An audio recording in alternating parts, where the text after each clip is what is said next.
We need a new way to use knowledge. And the kinds of ways to use knowledge are going to be ways which respect the kind of knowledge that community groups who are trying to make a better life in their own locations, and academics who are concerned that their knowledge will have an impact on society. That kind of new knowledge partnership is a key factor in the next phase of international development. There are lots of models around the world of universities working directly with marginalised communities. What we have here is a 9-university model of working not in competition with each other, but in collaboration. And those universities have been committed at senior management level.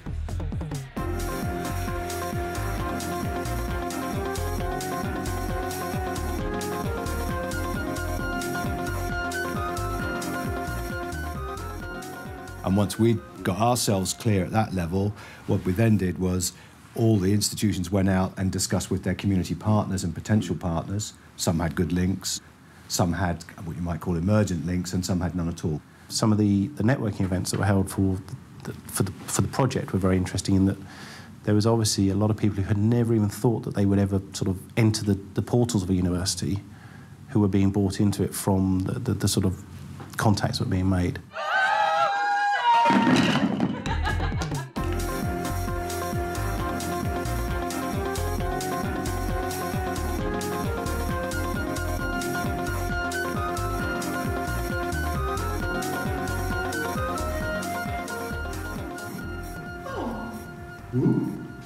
People often ask, why do universities need to engage with the public? There are different ways you can make the case, really, and I think one way is you can say, well, actually, it's become an increasing policy and funding objective, really, for the funders of higher education. They're saying that engaging with the public in terms of your research really matters, and they're also saying we want an education for young people and for students which is socially engaged. We really need to be working across boundaries directly with those groups so that we understand their needs and can work with them to produce knowledge in order to solve problems. Take many different forms. This is a particular aspect of it. Higher education institutions have a wonderful opportunity to make a real contribution. They may be one of the largest, relatively untapped resources that our communities have. It seems like it makes university less of an academic institution that you go there, you go to lectures and you just study. It brings an extra dimension where people are going out into communities, are leaving the university campus. They're not just spending 3 years in a classroom, but actually they're going out actively learning while they're outside of classrooms, while they're outside of lectures, with their own ideas, their own input. So it's empowering the students a lot more. And first got involved in this kind of activity in my second year, doing improvisation and composition classes. And ever since then, I've just been thinking, want to do that more, want to do more, want to do more. So for my future, it'd be really great to do. I would say that it's an enormous enhancement to the academic knowledge base to work with people in different community settings, acknowledging that the knowledge that they have is of equal value to what happens within the university.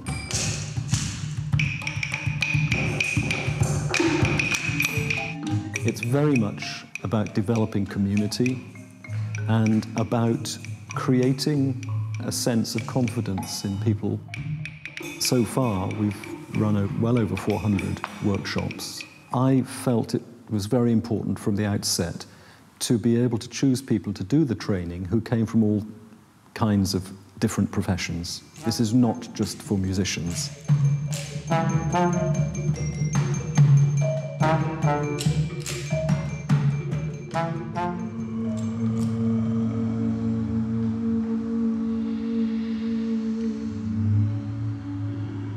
Academia can be very dry, so it injects something which is very valuable. Potentially it has a profound effect on the curriculum because it takes away this canonic set of values and replaces that with a very human set of values. And I think universities really need that. And that's what comes from the community in terms of knowledge. It's humanizing the academic context. One of the key things that we've been able to develop from participation in the project is some interprofessional learning involving occupational therapy students, social work students and medical students to support them to appreciate a basic introduction to the cultural identity of deaf people and how that can affect their well-being and how that needs to be considered when services are being delivered. Information and advice and signposting as in sense, giving you direction of where to get the information that you need.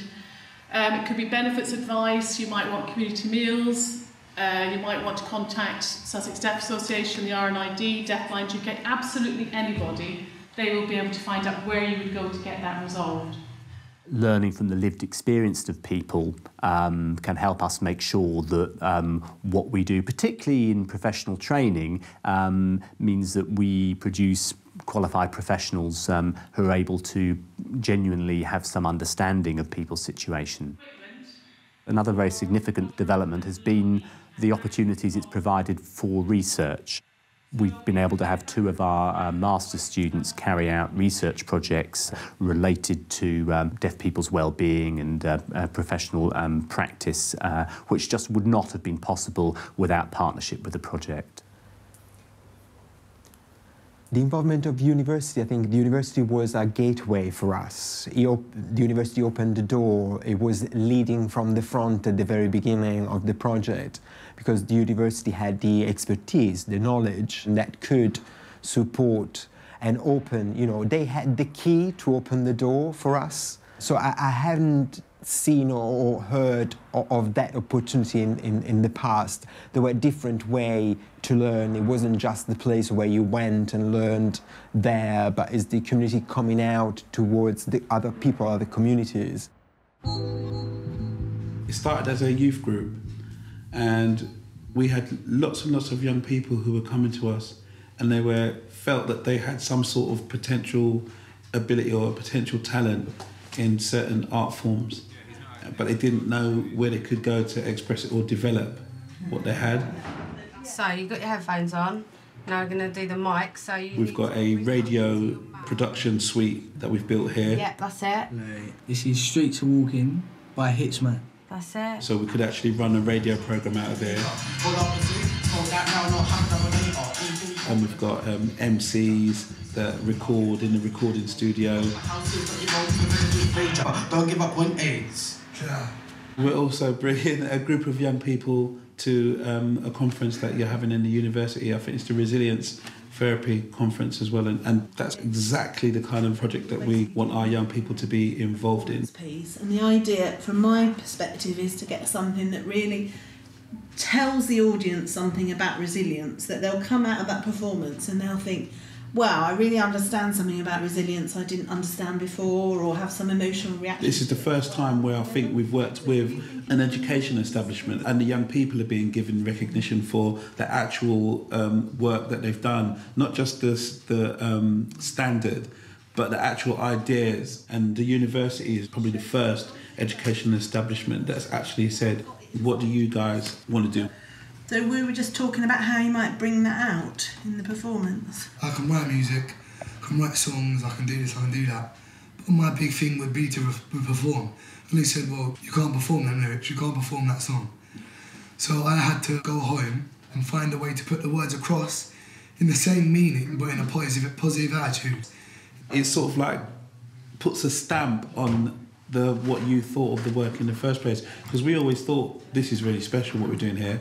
What to start with? How many flyers and things have you done for us now? A lot.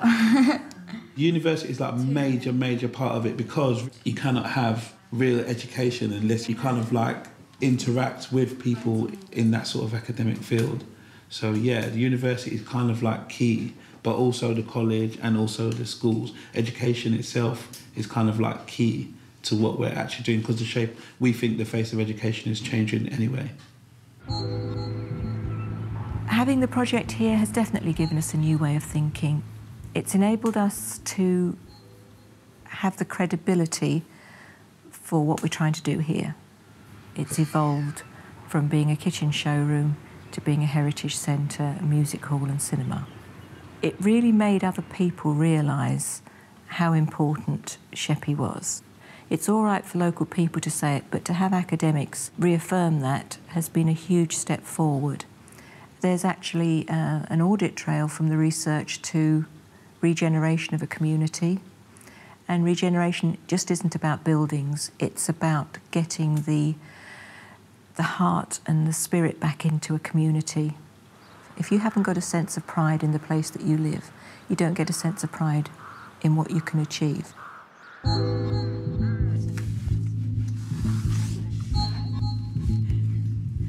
This is my one. I like him because he looks a bit nervous, which is how I felt when I first came into the group, but he also looks interested, his ears are up, so he's listening to everything, and that's how I found the whole experience, that I've listened to everybody's different experiences, and I've learnt so much from everybody, and it's been fab. I just picked this one. It sums up my attitude when I started this. It was I kind of felt, well, we're all here, we're all from different backgrounds, we all know where we want to go to, so let's all just go for it and see what's on the other side. So having had an experience where the university has been involved, would you do it again? Yes. Without hesitation, yes. I think that the SEC project has had a big influence not just on the communities but on the universities themselves, because it's broadened the minds of academics and management about what's possible. It's helped us to think about something else that's more exciting, that exists beyond the binaries of teaching and research, which is a knowledge exchange idea.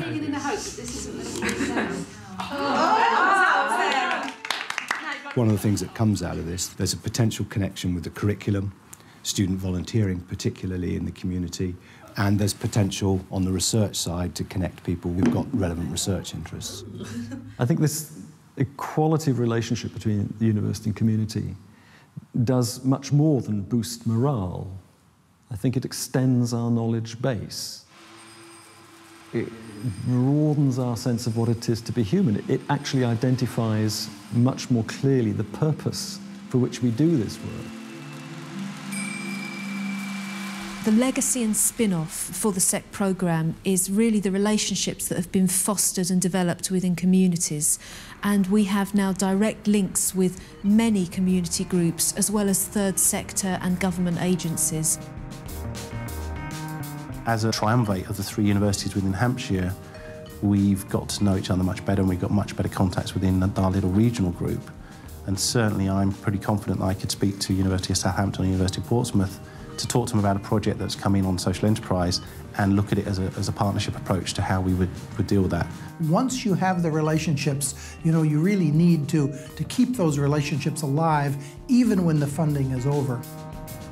We have found that universities that have these kinds of ongoing partnerships are much more successful in getting increased research grants because they've got the partnerships in place. I think there's a very important philosophical point, which is absolutely this sort of work is what universities should be doing. It's not just about corporate and social responsibility, it's about a moral duty to be working with the communities that we serve. I think you can also articulate a number of benefits that it brings to universities in terms of how it motivates their staff and their students. That kind of opening up of the university to multiple conversations really profoundly affects the quality of the education. We're really keen to emphasise it's a two-way street. This is not about universities just going out and being charitable. This is about being a better university, and it really helps you be better.